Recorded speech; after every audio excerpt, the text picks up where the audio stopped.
영적 전투 어떻게 싸울 것인가 라는 말씀의 제목으로 디모데전서 2장 상반부를 살펴보도록 하겠습니다.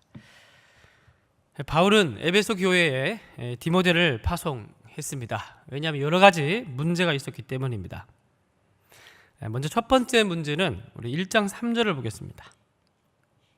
1장 3절, 내가 마게도냐로 갈 때에 너를 권하여 에베소에 머물라 한 것은 어떤 사람들을 명하여 다른 교훈을 가르치지 말며. 첫 번째 문제는 다른 교훈을 가르치는 사람들이 있었습니다. 그래서 그 사람들을 막고 그 사람들을 잘 교훈해서 돌아오게 하라라는 것이 바울이 디모데를 에베소에 보냈던 첫 번째 목적이었습니다. 자, 그리고 에베소 교회는 두 번째 또 문제가 있었습니다. 19절, 20절을 보겠습니다. 1장 19절, 20절. 믿음과 착한 양심을 가지라. 어떤 이들은 이 양심을 버렸고 그 믿음에 관하여는 파선하였느니라.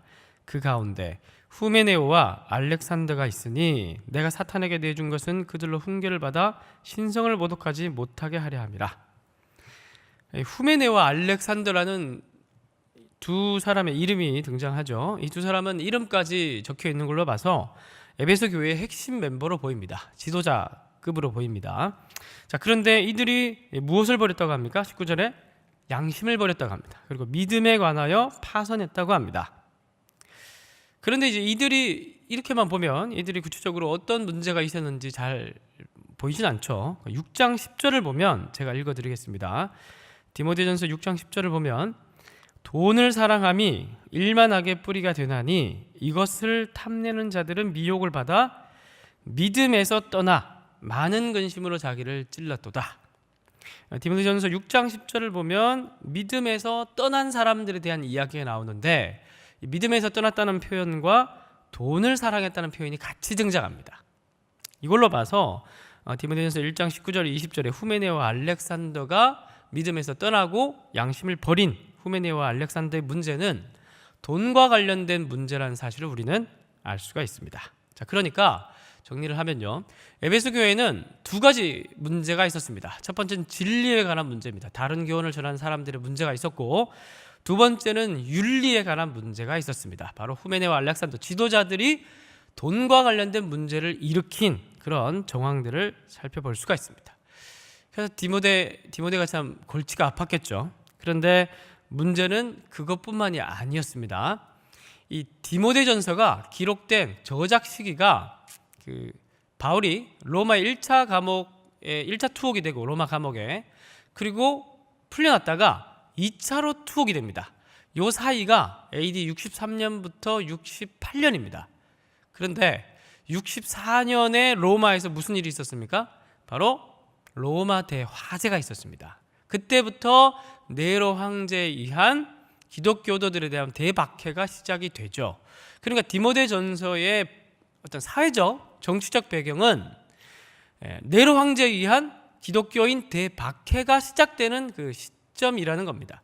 그러니까 에베소에 파송되었던 디모데는 안으로는 진리 전쟁에 관한 문제, 그리고 윤리적으로 문제를 일으키는 지도자에 관한 문제, 그리고 밖으로는 기독교를 박해하는 로마 제국에 관한 문제, 이 안팎으로 문제가 많았던 것이에요. 정말 그야말로 디모데는 사면초가였고, 안팎으로 이 많은 영적 싸움 가운데 놓여져 있었던 디모데에게 바울이 펜을 들어서 목회적으로 권면하면서 너는 안과 밖의 싸움을 이런 원리와 이런 방식으로 싸워 이기도록 하라, 그런 내용의 편지를 쓴 책이 바로 디모데 전서입니다.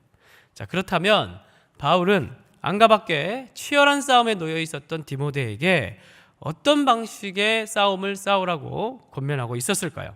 자, 1장 18절 19절 다시 보겠습니다. 18절 19절. 아들 디모데야, 내가 내게 이 교훈으로서 명하노니 전에 너를 지도한 예언을 따라 그것으로 선한 싸움을 싸우며 믿음과 착한 양심을 가지라. 자, 1장에서 바울은 첫 번째로 권면하는 것이 무슨 싸움을 싸우라고 합니까? 선한 싸움을 싸우라고 얘기합니다. 그리고 믿음과 착한 양심을 가지라, 그렇게 얘기를 합니다. 자, 이런 1장 18절 19절에서 얘기했던 이 부분은 바울이 디모데에게 네가 먼저 대적자들과 영적 싸움을 벌이기 전에 그보다 앞서 전투하는 자로서 네가 먼저 어떤 무장이 되어 있어야 하는지를 지적하고 있는 그런 대목입니다. 왜냐하면 19절에 믿음과 착한 양심을 가지라고 하죠. 그런데 믿음과 양심을 버리고 파산한 자가 누구였습니까? 후메네오와 알렉산더였죠. 바로 그런 사람들처럼 더러운 일을 탐하거나 어떤 물질의 탐욕 때문에 네가 먼저 쓰러지고 넘어지는 일이 없어야 한다. 그 말을 하고 있는 거예요. 그런 의미에서 믿음과 착한 양심을 네가 먼저 가져라. 다른 교훈을 전하는 자들처럼 네가 선생 되려고 하고 으뜸 되려고 하는 명예욕 때문에 네가 하나님 나라 일을 하는 그런 동기가 있어서는 안 된다. 너 마음속에 교만한 태도가 있어서 안 되고 더러운 일을 탐하는 탐욕이 있어서는 안 된다. 네가 먼저 순수한 복음을 향한 하나님 나라를 향한 동기와 목적을 가지고 목회를 할 때 네가 이 모든 영적 싸움에 이길 수 있다. 그렇게 얘기하고 있는 대목입니다. 그렇습니다. 바울 사도의 말씀처럼 우리가 싸우는 싸움은 혈과 육에 관한 싸움이 아니라 영적 전투이기 때문에 전혀 다른 결의 싸움입니다. 그래서 이 전투에 승리하기 위해서는 우리가 대적자를 이기는 것보다 먼저 급선무가 우리 자신을 먼저 이기는 겁니다.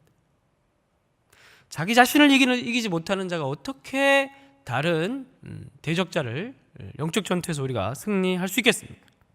우리 자신을 이기는 것은 우리가 먼저 철저하게 선한 믿음과 선한 양심에 사로잡히는 것입니다. 바울은 에베소서에서 이와 관련해서 영적 전투와 관련해서 이렇게 권면합니다. 한번 띄워주시죠. 에베소 6장 13절에서 17절. 제가 읽겠습니다. 그러므로 하나님의 전신갑주를 취하라. 이는 악한 날에 너희가 능히 대적하고 모든 일을 행한 후에 서기 위함이다. 하나님의 전신갑주를 취해야 하는 이유가 우리가 모든 승리를 다 싸우고 난 이후에 주님 앞에 온전한 모습으로 서기 위해서 먼저 전신갑주를 취해야 된다. 이제 그 말이에요. 자, 14절. 그런즉 서서 무엇으로? 진리로 너희 허리띠를 띠고 정의의 호심경을 붙이고 평안의 복음이 준비한 것으로 신을 신고 모든 것 위에 믿음의 방패를 가지고 일어서 능히 악한 자의 모든 불화살을 소멸하고 구원의 투구와 성령의 검 곧 하나님의 말씀을 가지라. 그래서 어떤 사람은 이제 이 본문을 가지고 공격용 무기, 호신용 장비 이렇게 따로 나누는데 사실 그럴 필요가 없는 본문입니다. 지금 여기서 얘기하는 건 로마 군사들이 전투하러 나갈 때 착용했던 전투 장비들을 비유로 사용해서 영적 전투를 벌이는 그리스도인들이 어떤 요소들을 먼저 무장해야 되는지를 비유적으로 설명하고 있는 구절이기 때문에 공격령인지 호신령인지 그걸 나눌 필요는 없는 것 같습니다. 중요한 건 뭐냐 하면 전신갑주를 입으라. 먼저 영적 전투를 벌이기 전에 하나님 백성으로서 먼저 갖춰야 될 영적 무장을 해야 될 그 요소들은 무엇인가? 진리, 정의, 복음, 믿음, 구원, 하나님의 말씀. 6가지의 요소를 착용해야 된다. 바울은 그렇게 에베소서에서 말씀하고 있습니다.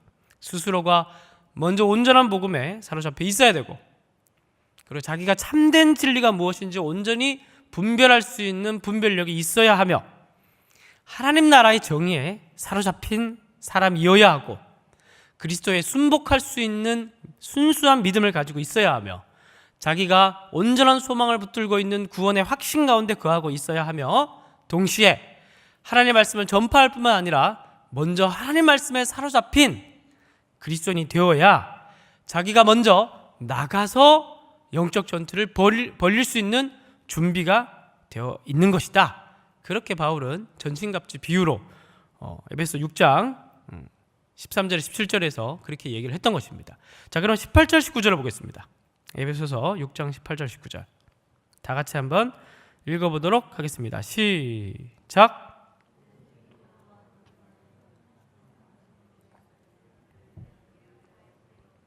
이로 성도를 위하여 구하라.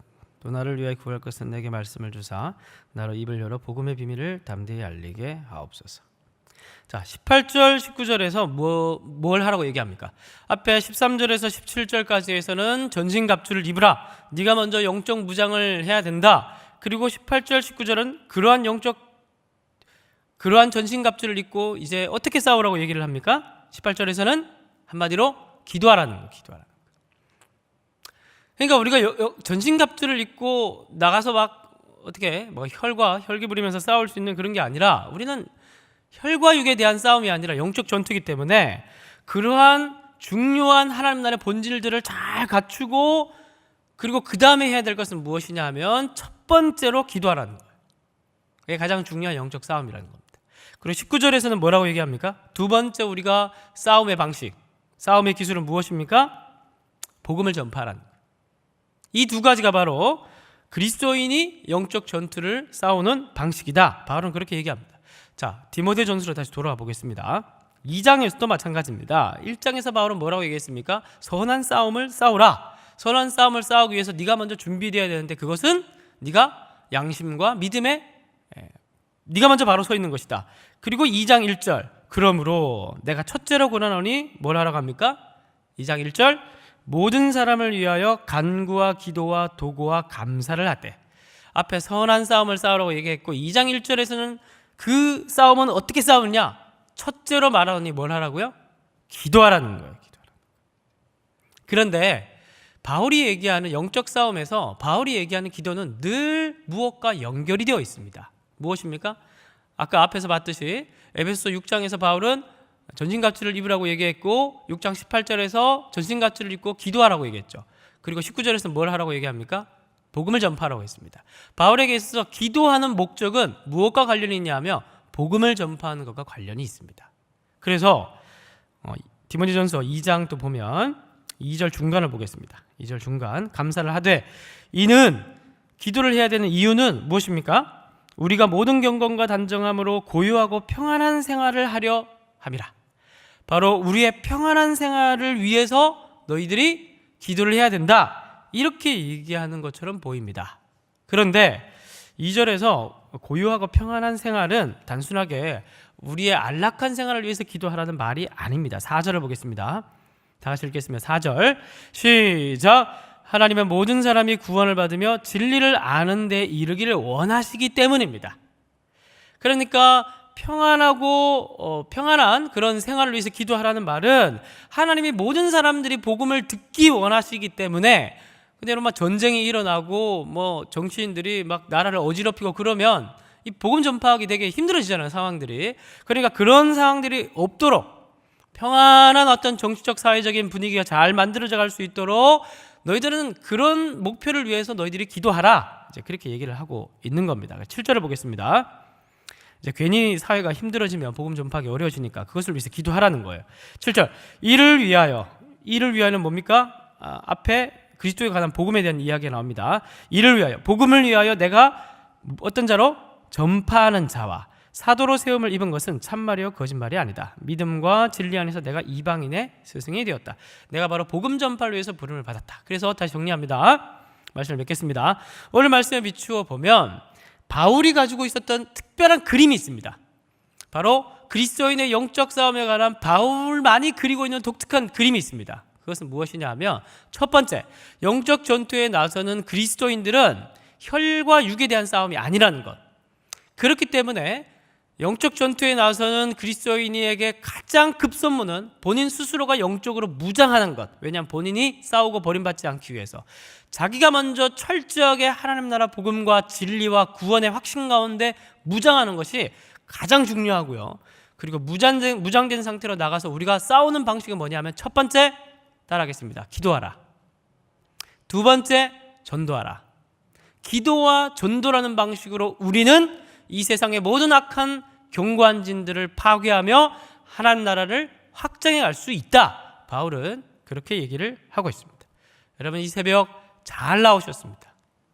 여러분, 이 새벽에 나와서 우리가 정적으로 어떤 작은 어떤 공간에 앉아서 기도한다고 해서 이것이 보잘것없다고 우리가 느껴질 수도 있습니다. 그러나 바울이 보는 시각, 성경이 보는 시각, 하나님 보는 시각은 절대 그렇지 않습니다. 기도라는 것은 마치 포격과도 같습니다. 저 멀리 있는 적진에 우리가 거룩한 두 손을 들고 기도할 때 그 기도의 불화살들이 그쪽으로 날아가는 거예요. 우리가 오늘 힌두권에 나가 있는 선교 대원들을 위해서 기도할 것이고, 일본으로 선교 떠나는 자들을 위해서 우리는 기도할 것입니다. 그리고 우리는 또 앞으로 진행될 모든 선교의 여정을 위해서 우리는 기도할 것입니다. 우리의 몸은 그들의 선교 여정 가운데 함께 동참할 수 없지만 우리의 기도는 그들과 함께 할 수 있다는 사실을 우리는 기억하고 오늘 기도해야 될 것입니다. 먼저 기도할 때 우리의 그 기도가 그 적진으로 날아가서 그 적진을 먼저 진멸하고 폐허로 만들 것입니다. 그러고 나면 선교 대원들이 복음이라는 폭탄을 안고 그 적진으로 뛰어들어 폭탄을 심고 그리고 그 남아있는 잔당들을 괴멸시킬 것입니다. 그러한 영적 전투가 벌어지고 있는 시작점이 바로 앉아서 기도하는 자리고, 그러한 영적 전투가 가장 폭발력 있게 드러나는 장면이 바로 복음을 전파하는 장면인 것입니다. 오늘도 영적 전투를 싸우기 위해서 이 새벽에 나오신 여러분들 거룩한 두 손 들고 하나님 나라의 확장을 위해서 기도하고 선교 대원들을 위해서 기도해 주시기 바랍니다. 그리고 여러분들이 가지고 온 기도 제목을 놓고 또 함께 기도하며 돌아가는 거룩한 시간 되시기를 바랍니다. 다 같이 말씀을 생각하면서 우리 선교 대원들을 위해서, 모든 남아있는 선교 기간을 위해서 합심해서 기도하도록 하시겠습니다. 기도하겠습니다. 하나님, 오늘도 이 새벽 가운데 우리를 초대해 주시고 나오게 해주시 참으로 감사합니다.